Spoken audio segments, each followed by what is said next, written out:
Hein? C'est une arme contre l'ennemi. Donc, ils ont vaincu le diable. Donc, c'est ça qu'il faut faire. Il faut comprendre d'abord l'importance de témoigner. Quand tu témoignes, tu combats. Je le répète, quand tu témoignes, tu es dans un combat. Et tu peux dire, oui, le Seigneur m'a béni, j'étais malade, je suis guéri, gloire à Dieu. Oui, les gens vont acclamer. Mais ce que tu ne sais pas, c'est que dans un monde spirituel, il y a quelque chose qui se passe.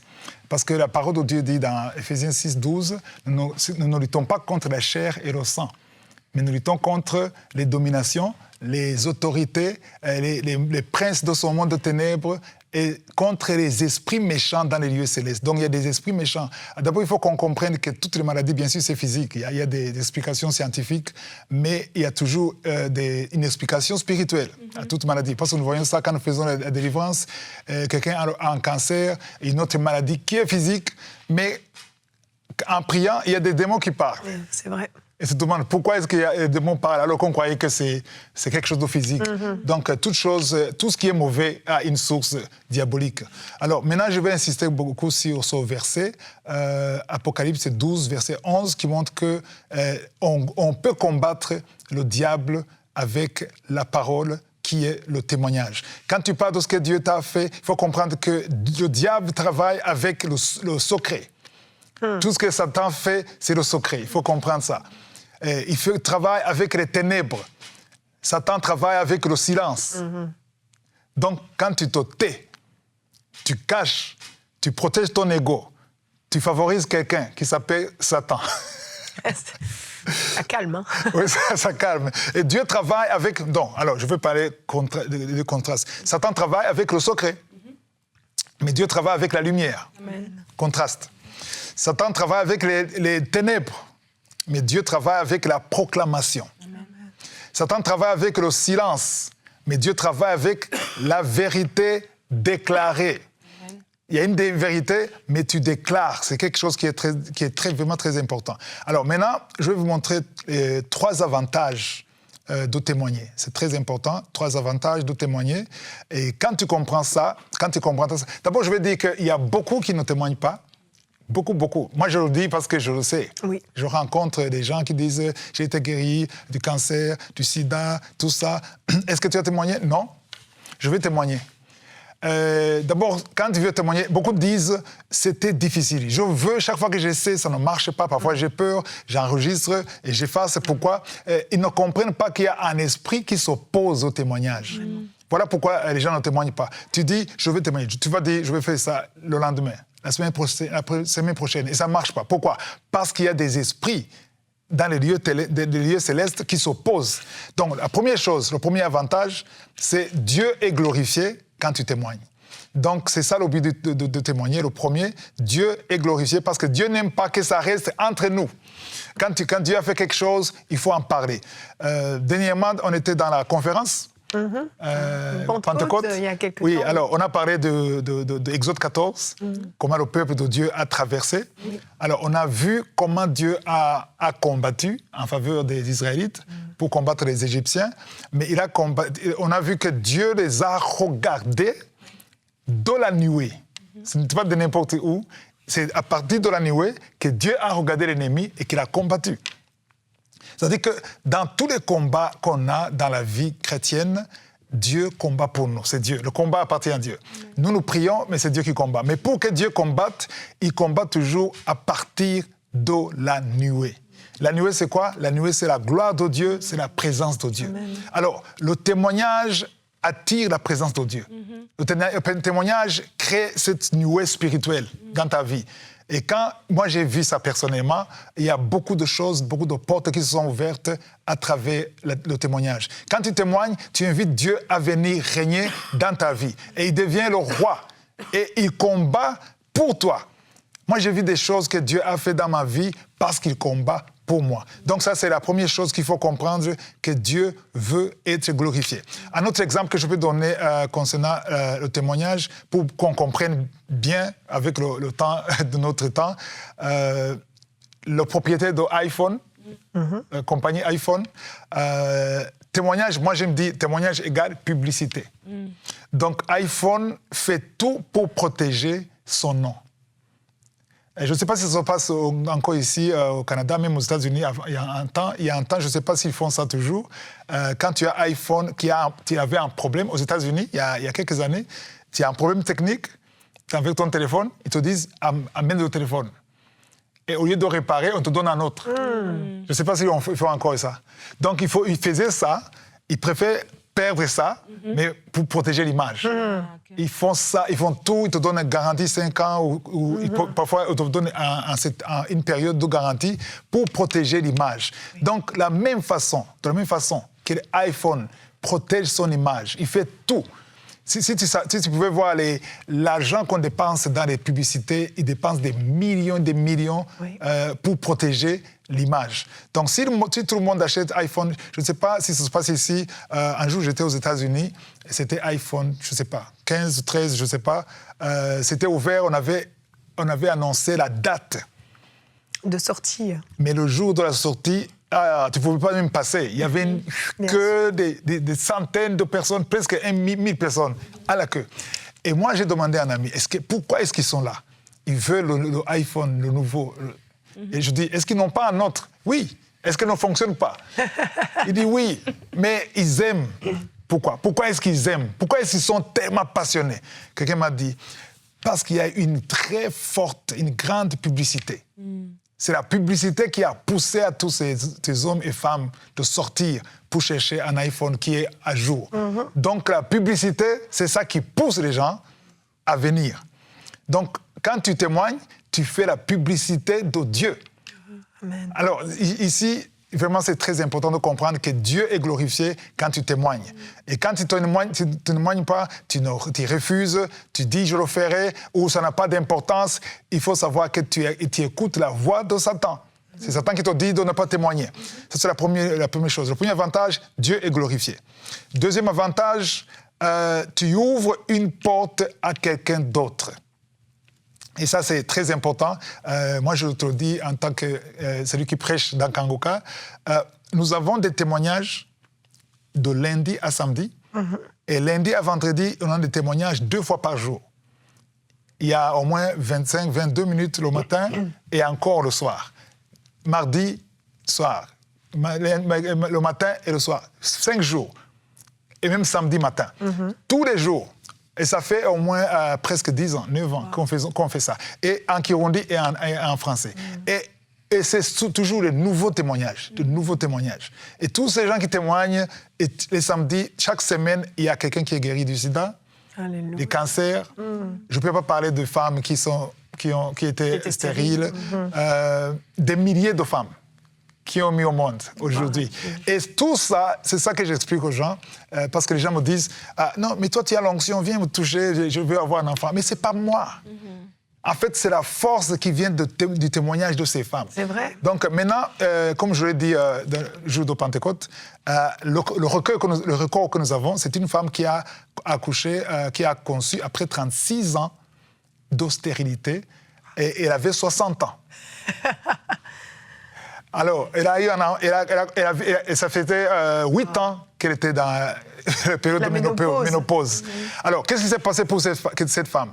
Elle a entendu une autre femme qui a accouché, qui a conçu sans les 2 trompes. On avait enlevé les 2 trompes, et après 24 ans d'austérité, elle a accouché.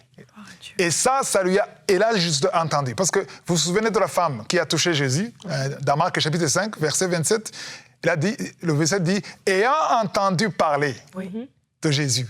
Qu'est-ce qu'il a entendu parler? Il a entendu que Jésus guérit les malades, les aveugles voient, les morts ressuscitent. C'est ça qu'il a entendu. Et il s'est dit, donc si Jésus fait ça, il peut le faire pour moi. Donc c'est ça qui a ouvert la porte. Alors maintenant, les gens qui témoignent, aujourd'hui, la femme qui a conçu après 24 ans sans trompe, maintenant, je crois, on a déjà entendu des centaines de témoignages, ça fait 5 ans, des centaines de témoignages dans Kangoka, et je sais qu'il y a d'autres centaines qui n'ont pas témoigné. Maintenant, je m'adresse à ces centaines. Oui. Qui attendent. Qu'est-ce que vous attendez? C'est le moment. Parce qu'une chose, quand tu ne témoignes pas, tu bloques quelqu'un d'autre. Amen. Sans le savoir, inconsciemment, tu bloques quelqu'un d'autre. Supposons que cette femme de 24 ans, sans trompe, elle avait gardé silence. Aujourd'hui, il y a au moins 1 millier de femmes qui étaient stériles, qui ont des enfants aujourd'hui, qui seraient encore stériles. C'est vrai. La femme de 36 ans de stérilité, elle n'aurait jamais d'enfants. Donc, il n'y aurait pas... Chez nous, dans Kangoka, on a au moins une vingtaine de femmes qui ont conçu après 20 ans. Wow. Et presque toutes, d'ailleurs toutes, et parlent de cette femme. Donc, c'est-à-dire que son silence allait bloquer des milliers de femmes à avoir des enfants. Et là, je parle de cette femme, mais il y a des cancers. Chaque semaine, il y a des cancers qui sont guéris dans Kangoka. Chaque semaine, il y a des sida, il y a des diabètes, il y a toutes sortes de maladies. Mais si tu écoutes ceux qui témoignent, ils disent « J'ai entendu tel qui a été guéri. » Même si ce n'est pas la même maladie, mais ça les encourage. Et la troisième chose, tu mets une croix à la maladie. Spirituellement parlant, tu combats. Je disais tout à l'heure que les gens ont peur, la maladie revient. Non. Quand tu témoignes, tu as déjà lancé une bombe spirituelle. Amen. J'ai des témoignages des gens qui sont guéris complètement. Par contre, quand tu ne témoignes pas, tu peux ouvrir une porte. C'est vrai. Donc, témoigner, tu combats. Et tu engages un combat spirituel. Donc, c'est ça, les trois choses. La première chose, c'est Dieu est glorifié. Et deuxième chose, tu ouvres une porte pour quelqu'un d'autre. Donc, ça te demande aussi de l'amour. Oui. Parce que quand tu te dis, moi j'ai eu mon miracle, ça suffit, ça c'est de l'égoïsme. Complètement. Et on est appelé à témoigner. La troisième chose, c'est que tu combats et tu fermes la porte. C'est comme si tu as eu une bénédiction et tu ne fermes pas la porte. Oui. Voilà les trois avantages de témoigner. Et j'espère que toi, parce que je m'adresse, il y a des centaines de témoignages quelque part. Pourquoi? Je dis pourquoi? Parce que je rencontre des gens qui me disent, qui me disent qu'ils ont eu un enfant après 10 ans, après 20 ans, j'ai été guéri de ça, mais ils ne témoignent pas. Quand ils demandent, j'y réfléchis encore. Ne réfléchis plus. Voilà, c'est ça les trois avantages. Et je crois que maintenant, ce n'est plus question d'informer les autres, c'est un combat spirituel. Selon Apocalypse 12, le verset 11. Voilà. Merci Chris, merci. Ah, ça challenge, je trouve, en t'écoutant. Parce qu'effectivement, on se dit que si cette femme qui n'avait pas de trompe n'avait pas témoigné, combien n'auraient pas reçu leur miracle? Et c'est vrai, en réfléchissant, on a beaucoup de témoignages qui rentrent, qui nous disent « quand j'ai entendu tel témoignage, quand j'ai entendu un tel dire ça ». En fait, c'est comme si tout à coup on se dit « mais si Dieu l'a fait pour lui ou pour elle, il peut le faire pour moi aussi ». Ça devient accessible. Parfois, c'est trop lointain, on se dit « pourquoi moi ?» Mais tout à coup, le fait d'entendre quelqu'un qui nous ressemble, avoir vécu quelque chose de similaire, il y a une identification à la personne qui se fait et c'est comme si la foi jaillit dans le cœur des personnes pour recevoir. Voilà. Donc oui, c'est vraiment, j'aime de voir le témoignage comme un combat spirituel. Il ne s'agit pas de toi, il ne s'agit pas de ta petite personne, il s'agit de bien plus, il s'agit vraiment d'un combat spirituel et ça, il faut que tu le retiennes. Et j'en profite pour encourager tous ceux qui ont vécu quelque chose sur EMCI TV à un moment ou un autre, que ce soit lors des conférences, lors des lives, lors des émissions. Vous allez sur emcitv.com/témoignage pour partager ce que Dieu a fait dans votre vie. Et si vous avez vécu quelque chose au travers de l'émission Kangunka, eh bien vous allez sur la plateforme Kangunka pour partager aussi votre témoignage. Ne retenez plus ce que Dieu a fait pour vous. Merci beaucoup Chris. Et demain, on va parler du travail. Et on n'en parle pas souvent du travail, mais en réalité, si on calcule combien d'heures de notre vie on consacre au travail, il faut en parler. J'ai aimé quand tu m'as proposé ce sujet. Qui est le chef au travail? Et dans la rubrique Conseil du coach, tu nous diras, Chris, comment recevoir une promotion au travail. Je pense que personne ne dit non. On est tous d'accord avec ça, mais comment? C'est plus compliqué. Alors rendez-vous demain. Allez, bonjour chez vous.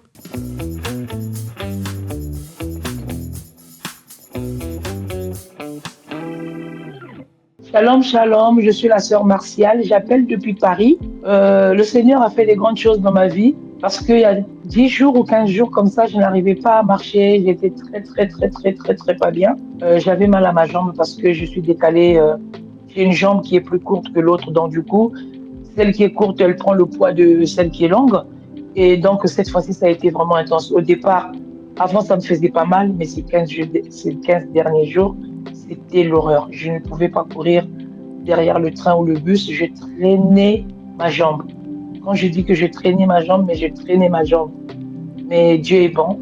Vendredi, quand j'ai vu qu'il y avait un programme, J'ai commencé à rentrer dès vendredi. Le samedi, quand le pasteur Tunassi a commencé à faire tomber les malades, à prier pour les malades, et j'ai dit, Seigneur, moi, je veux témoigner. Je veux rendre témoignage.